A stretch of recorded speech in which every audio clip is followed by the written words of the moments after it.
En una entrevista reciente, Rafael Correa lanzó una bomba mediática. Acusó a la familia de Fernando Villavicencio de haber mentido deliberadamente sobre los responsables de su asesinato. Según Correa, esta supuesta mentira tuvo como objetivo afectar a un movimiento político, en clara alusión a su revolución ciudadana.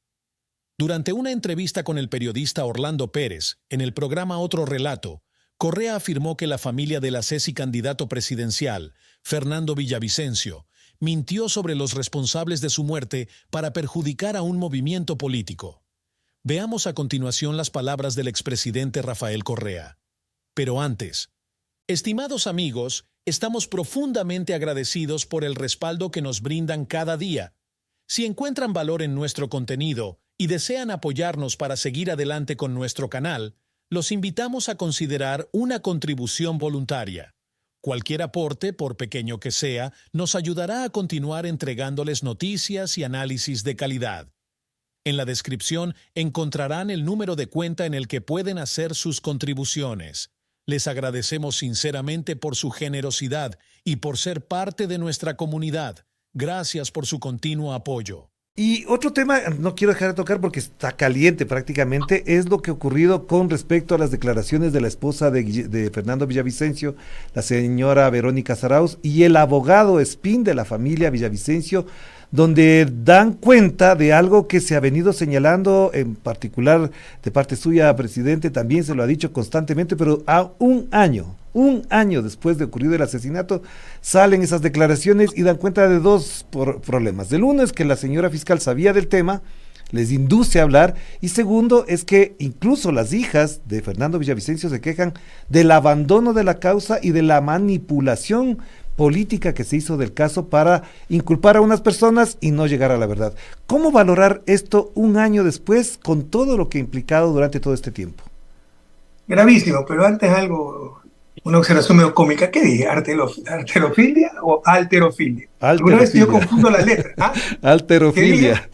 Hasta si lo dije bien. Yo creo que sí. Porque algunas veces, si sabes, sobre todo, más aún ahora que vivo en Bélgica y se habla francés aquí, confundo las palabras. Yo confundo mucho, si sabes, los nombres.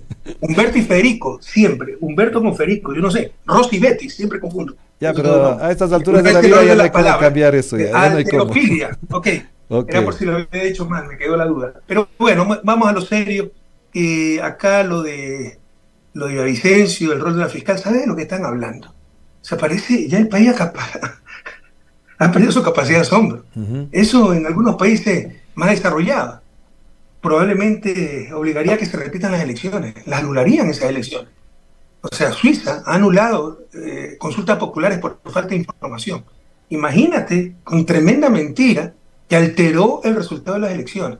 Matan a Fernando Villavicencio, tenemos una fiscal corrupta defendida por el grupo de poder, pero por todos lados. O sea, ¿cómo pueden defender a alguien que hizo trampa, que sacó el peor examen, que plagió sus tesis, que le ponen 30 sobre 30 un Trujillo en expresión oral cuando apenas puede expresarse en castellano? Es evidente que es trampa, que es deshonestidad, pero no pasa nada porque persigan a los correístas. O sea, nos destruyen hasta los valores.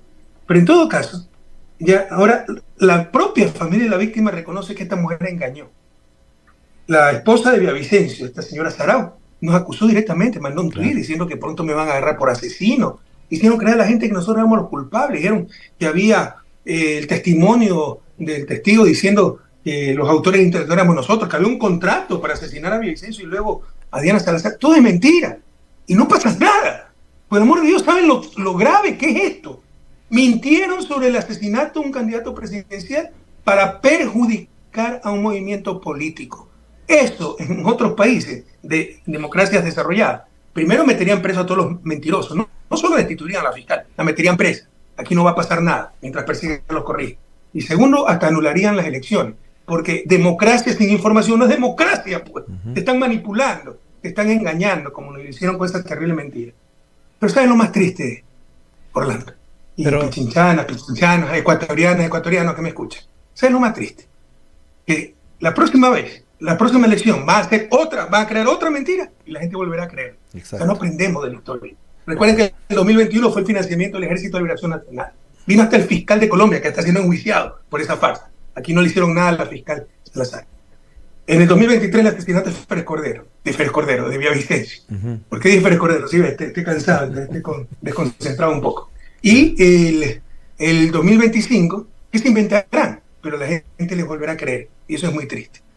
Ahora bien, si es que esto es así, obviamente la advertencia que hay es que pueden hacer cualquier cosa, está bien esa parte, pero lo otro es que en función de todo esto que está pasando, alguna instancia debería tomar cartas en el asunto, es lo que se pregunta uno frente a esta situación. ¿Cuál sería la instancia estatal, gubernamental, judicial, que tome cartas en el asunto? Porque son declaraciones abiertas, constantes, permanentes de la familia y ahora del abogado que explican en qué condiciones se da eso, y al final de cuentas también pasa por lo otro, es decir, del caso en sí mismo tenemos autores físicos, directos, materiales, muertos, y autores intelectuales no se sabe quién es.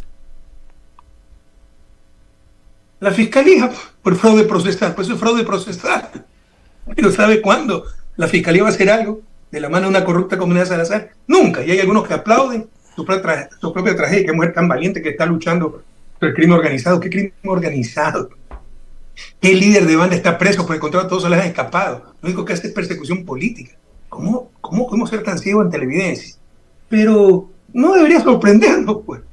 El presidente de la República invadió una embajada extranjera, secuestró un asilado político, delito flagrante, tipificado, lean, COIP, Código Orgánico Integral Penal, artículos 111 y 125. De oficio, la fiscal debió enjuiciar al presidente de la República por ese secuestro que continúa.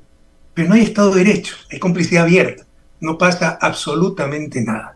Y no entiende la gente. Dice, bueno, ese problema que a Correa persigan, ese es su problema entre políticos, ellos que se detestan. No entienden que eso nos daña a todos. Porque sin Estado de Derecho, ya, nada funciona. No hay reglas de juego, no hay leyes. Además demuestra la corrupción, la incapacidad de los jueces, fiscales.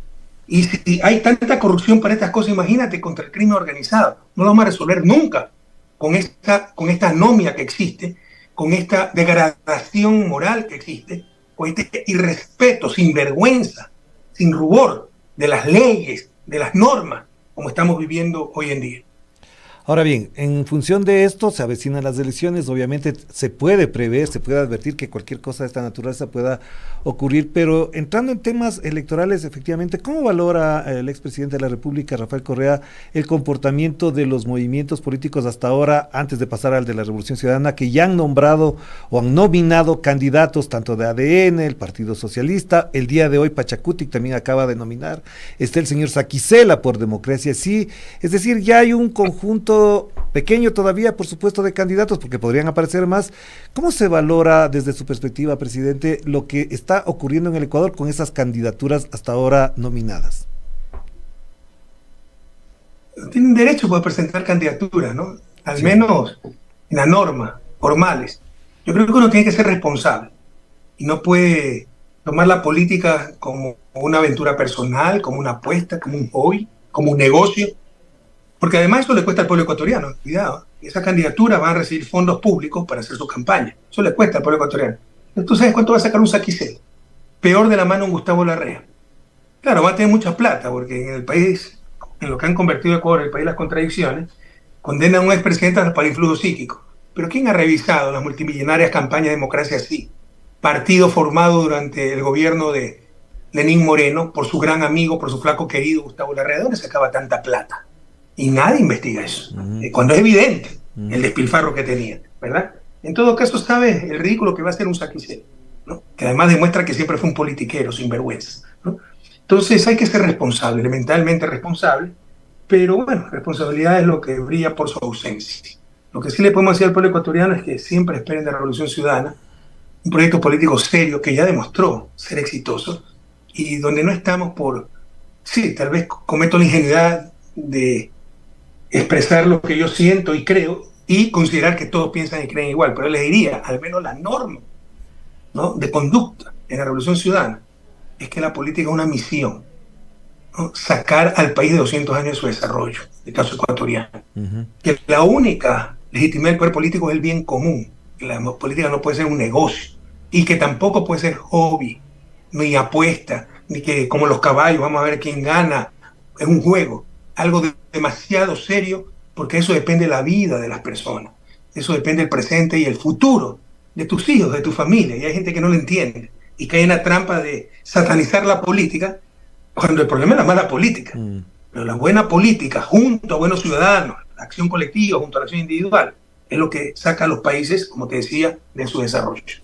Ahora bien, entonces, ¿cómo valorar, cómo evaluar y cómo calificar lo ocurrido el sábado pasado en la convención, en la Asamblea de Revolución Ciudadana? Una altísima participación, el Coliseo Voltaire Paladines Polo prácticamente repleto.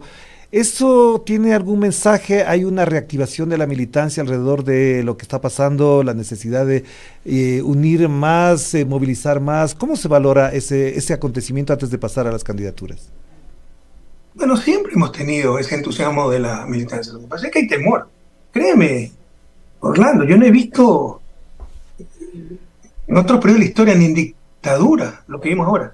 Muchos candidatos se negaron a aceptar una candidatura, no porque emprendí un nuevo negocio, no voy a tener tiempo, no me gusta la política, mi familia le molesta. No, ¿sabes qué? Es que me pueden abrir una indagación previa y después me puede hacer un allanamiento. No, es que a mi hijo le pusieron un juicio y lo van a meter, y entonces la fiscal, el rato en que sepa que yo estoy candidato, lo va a meter preso. Esos son los razonamientos que recibimos.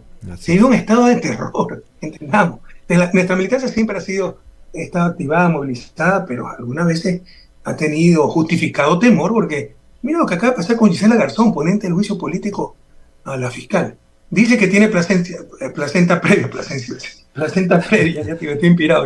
Placenta previa, la fiscal para parar su juicio político. Ya lo paró con un embarazo de riesgo.